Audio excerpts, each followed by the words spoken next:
weligaa ma sawiratay awoodda ay dhab ahaan leedahay fikradaada? Waa su'aal taabanaysa qalbiyadeena, muujinaysana mucjisooyinka uu Eebbe ku manaystay aadanaha. Marka aan su'aasha ku weydiinayo ulama jeedo riyooyinka caadiga ah aad aragto, balse waa fikradaha naga dhex guuxaya, kuwaasoo awood siiya ficilada aan samayno kuna milma dabeecadaheenna, qaabeeyana dunida aan maanta ku noolnahay. Ma ogtahay in Eebbe ku siiyey awood qarsoon oo huban mucjisooyin, taasoo kugu dhex nool?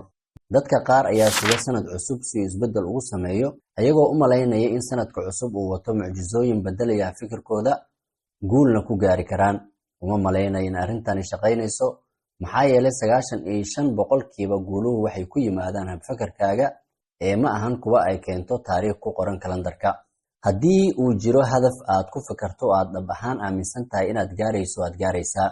Haddiise aad aaminsan tahay inaadan hadafkaasi gaari karin amaba shaki kaaga jiro gaaristiisa, waxaa hubaala inaad ku guuldaraysan doonto gaaristiisa.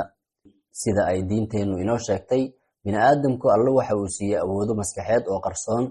Arrintan ayaa waxaa caddayn u ah xadiiskii nabigeena Muxamed, naxariis iyo nabadgelyo korkiisa ha ahaatee, uu ku yidhi, khayr niyeyso waad helaysaaye, taasoo looga tusaale qaadanayo, haddii uu niyadaada wanaag ku jiro waxaad helaysaa wanaag, haddii ay xumaan ku jirtana sidoo kale.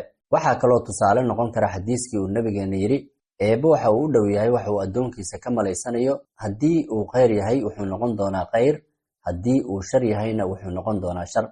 Sidoo kale waxaa jira xadiis uu nabigeena Muxamed, naxariis iyo nabadgelyo korkiisa ha ahaatee, leeyahay, Ilaahay barya adinkoo yaqiinsan inuu idinka ajiibayo. Dhammaan xadiisyadaasi kore waxa ay muujinayaan sida habfakarkaaga ula shaqeeyo ficiladaada. Waxaan rabaa inaan idinla wadaago qiso uu ka sheekeeyey Sheekh Xasan Khaliif oo ku saabsan malaha xun iyo midka wanaagsan.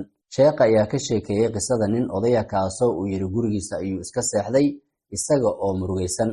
Waraaq ayuu soo qabsaday, warqaddii ayuu ku qoray wixii maskaxdiisa ka guuxayey.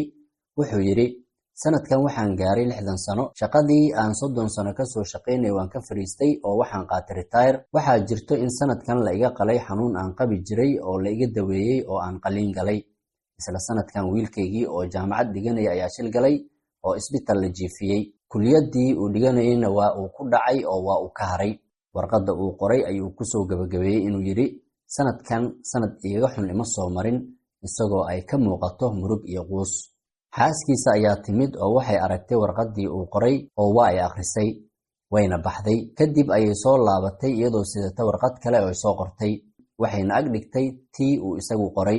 Kadib ayuu odaygeedii warqaddii soo qaaday oo akhriyey. Waxay u qorneed sidan, sanadkan waxaa kuu dhammaaday 60 sano adoo caafimaadkaagu taam yahay. Sanadkan waxaa lagaa qalay cudur muddo dheer ku hayay oo qalliinkaagii waa lagu guulaystay, waadna ku caafimaaday. Sanadkan waxaad ka fariisatay shaqadii aad ku rafaadsanayd 30 sano.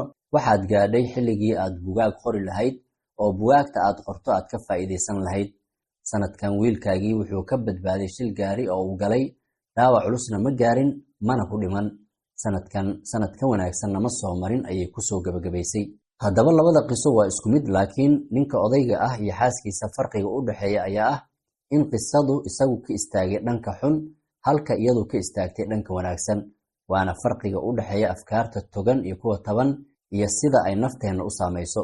Mar kasta oo dhibaato kugu dhacday aad dib u gacato, waxa keliya aad ka dhaxlayso inay tahay walwal, xanuun ama shallayto, taasoo dib kugu celinaysa marxaladdii xanuunka badneed ee aad ka soo gudubtay. Sidaas si la mid ah, haddii aad ka walwasho wax soo socda, sida in howl aad doonayso inaad bilowdo ama ganacsi aad uga gaabsanayso, cabsi aad ka qabto in aad ku khasaarto, inay la mid tahay in wax aan waqtigoodii la gaarin aad naftaada u ciqaabayso.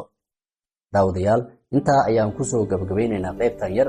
Intaan dib ugu kulmi doonno qaybo kale, waxaan idinkaga tegaynaa nabadgelyo.